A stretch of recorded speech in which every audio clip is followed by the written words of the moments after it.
Bonsoir mes amis. Comme vous avez pu le constater au fil des épisodes, j'ai eu un fabuleux destin, et qui n'est peut-être pas terminé. Mais quand je vivais ces événements et ces expériences extraordinaires, je ne me rendais pas compte de leur aspect exceptionnel. C'est longtemps après, en les racontant, que j'ai réalisé à quel point ce que j'ai vécu était hors du commun. À travers cette expérience artistique, j'ai découvert un autre univers, une autre dimension consciente qui communique avec nous d'une façon symbolique, entre autres par les nombres, dans un synchronisme universel, Dieu.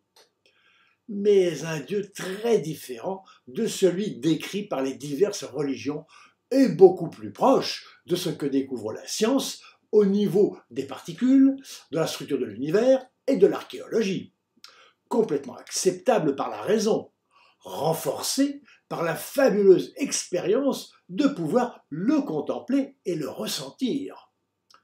J'ai découvert qu'il s'agit de la conscience incluse dans la dimension infinie, éternellement unifiée, intelligente et agissante. Après avoir reçu par inspiration le lien entre le livre de l'Apocalypse et ma découverte de la relation peinture, lumière, musique et électronique, j'ai été conduit à me pencher profondément sur ce texte. Je rappelle qu'en voulant animer des tableaux par de la musique en utilisant des petites lampes colorées disposées en une seconde composition derrière la peinture, j'avais découvert séparément de nombreuses formes agissant fortement sur le spectateur, mais que je n'arrivais pas à mettre en place. C'est le texte de ce livre si mystérieux que j'ai réussi à décrypter qui m'a servi de fil d'Ariane pour sortir de ce labyrinthe que j'ai décrit dans l'épisode 62 dans lequel je m'étais perdu. J'ai compris que tout y est symbolique. Et comme pour tous les symboles, il y a plusieurs niveaux de compréhension imbriqués les uns dans les autres en couches superposées. Voici ceux qui me sont apparus au fil de ma recherche. Le niveau des témoins de Jéhovah, où tout expliqué dans une interprétation très mot à mot et superficielle, se mettant au niveau des braves gens qui ont soif d'entendre des mots rassurants, mais qui n'ont pas les connaissances ou les capacités de comprendre des interprétations plus symboliques. C'est une explication très simpliste qui masque l'essentiel. Le niveau prédictif, qui annonce des événements dramatiques se passant au cours du XXe siècle et au début du XXIe siècle. Ces prédictions sont destinées, entre autres, à situer dans le temps le moment où l'extasium apparaîtra et produira ses effets fantastiques. Le niveau reliant la Kabbale, l'astrologie, l'alchimie et l'ésotérisme, qui montre à quel point les relations sont très complexes et imbriquées les unes dans les autres dans ce texte. Le niveau scientifique montre que la bête ou le dragon ne sont que des allégories représentant des organigrammes concernant les divers aspects de la science, des découvertes et de leur évolution. La traduction de la Bible par André Chouraki qui dit qu'il ne faut rien prendre au pied de la lettre. Il ne faut pas comprendre, c'est comme ça. Mais c'est quelque chose qui me fait penser à ça. Un peu comme un nuage peut nous évoquer un personnage, mais ce n'est pas une personne, et seulement un nuage. L'interprétation d'un prêtre orthodoxe conduit à une profonde introspection difficile à assumer, où il établit des relations entre divers aspects du livre qui ne sont pas reliés dans le texte. Il en dégage des interprétations très profondes et humaines, censées guider les gens dans cette vie. Le schéma directeur permettant la mise en place des éléments picturaux et lumineux conduisant à la réalisation de la porte de l'extase, la porte du paradis, au centre de l'extasium. Il a procuré des effets extatiques très bienfaisants sur de nombreux spectateurs et peut être largement diffusé par les kaléidoscopes ou tableaux cinéma qu'il a générés. Le portrait matériel de Dieu est très symboliquement évoqué par les 24 anciens correspondant aux 24 particules quantiques formant le noyau de l'atome, et les 4 vivants représentant les 4 forces fondamentales de l'univers. Puis, dans la partie correspondante à la Jérusalem céleste, on trouve les portes en forme de perles accompagnées d'anges, évoquant les protons et les neutrons. Les pierres précieuses du soubassement correspondent dans cette perspective aux électrons. Le couloir de l'infini, évoquant les bâtiments d'une ville de par la proportion 10 000 fois plus petite du carré central, représente celle qu'il y a entre l'atome et son noyau. Le fleuve de vie évoque les ondes électromagnétiques jaillissant du noyau de l'atome. Le livre de l'Apocalypse, au-delà de ses diverses significations, représente le portrait matériel de Dieu, c'est-à-dire l'atome, qui est la base de tout l'univers. Comme la première partie de ce portrait symbolique se trouve au début du texte, après le prologue, et la deuxième à la fin avec la Jérusalem céleste, on a une explication pour 21.13 « Je suis l'alpha et l'oméga, le premier et le dernier, le principe et la fin ». Le portrait énergétique intérieur de Dieu.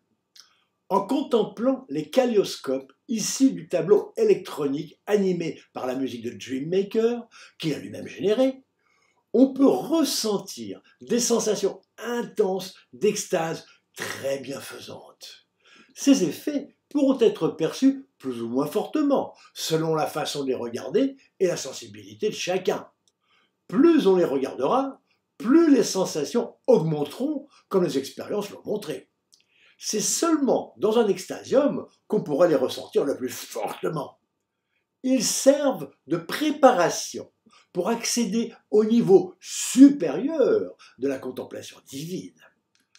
L'écoute dans l'extasium de musique d'inspiration élevée, surtout vocale et féminine, en particulier la voix de Maria Callas, me provoque des sensations de bonheur suprême, d'une intensité extraordinaire.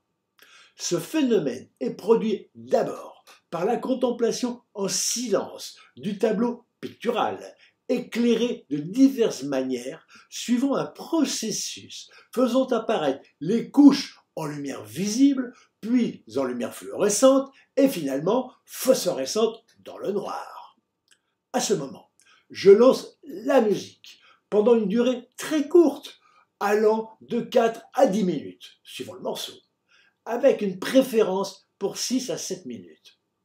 L'effet presque instantané me fait ressentir un fort courant d'énergie très jouissif parcourant ma colonne vertébrale de haut en bas, puis activant une forme énergétique dans le cerveau, me transformant en boule de lumière vibrante. Ce sont les deux enceintes, Mr. E et Lady O, qui provoquent cet effet en produisant un son très réaliste, hautement purifié, renforcé par la cage à harmonique de l'extasium. C'est l'énergie des harmoniques que j'ai appelée la yo-énergie. Ces deux personnages correspondent aux deux témoins cités dans le livre de l'Apocalypse, sauf qu'ils ne se contemplent pas de témoigner, puisque ce sont eux qui provoquent ces effets fabuleux. À la fin de la musique, je reste assis encore intensément dans cette énergie extraordinaire pendant 2 minutes. Puis, je me rends dans ma chambre et m'assois au bord de mon lit. Je ressens alors une très forte intensité d'énergie lumineuse, surtout dans la tête, et qui me paraît beaucoup plus long que les 2 minutes de sa durée. Puis je m'allonge et presque instantanément, je ressens des courants d'énergie qui me parcourent tout le corps, en partant des pieds et me donnant la sensation d'accéder à une autre dimension un autre moi-même, le vrai. Je ne suis plus qu'une boule de lumière consciente, avec la sensation de contempler mon âme et de percevoir l'étincelle divine qu'elle contient. C'est une jouissance inouïe, un bonheur suprême, celui de contempler le portrait de Dieu et de ressentir en faire partie. Le phénomène se passe en 3 phases d'une vingtaine de minutes chacune et se répète tous les soirs, mais avec des variantes subtiles qui font que ce n'est jamais pareil.